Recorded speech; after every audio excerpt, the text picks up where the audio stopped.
কাউকে মানসিক কষ্ট দিচ্ছেন, খুব যত্ন করে দিন যাতে কেউ টের না পায়। তবে নিজেকেও একটু তৈরি করে রাখবেন ভবিষ্যতের জন্য। যে কষ্টগুলো কাউকে দিচ্ছেন, দুনিয়াতে তার পুরোটা না হলেও মিনিমাম 1/3 ভোগ তো করেই যেতে হবে আপনাকে। গোলাকার এই পৃথিবীতে আপনার দেয়া কষ্টগুলো ঘুরে ফিরে কিন্তু আপনার কাছে একদিন না একদিন ফেরত আসবে। আপনি নিজেই আত্ম অনুশোচনায় ভুগতে ভুগতে একটা সময় শেষ করে দেবেন নিজেকে, যা হয়তো আপনার সো কল্ড ইগোর জন্য ওই মানুষটার কাছে ক্ষমাও চাইতে পারবেন না। আমাদের সবার মনে রাখা উচিত, মানুষের দীর্ঘশ্বাস খুব খারাপ হয়। সামনে এগোতে গেলে শেকলের মতো পা জড়িয়ে টেনে ধরে। ভালো থাকুক আমাদের চারপাশের মানুষগুলো।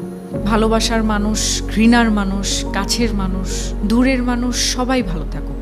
অভিশাপ না দিলেও রুহের হায় বলে একটা কথা আছে, যাকে রিভেঞ্জ অফ নেচার বলে, যেটা আমাদের বিশ্বাস করতেই হবে। প্রকৃতি কিছু ভোলে না, সময়ের ব্যবধান মাত্র।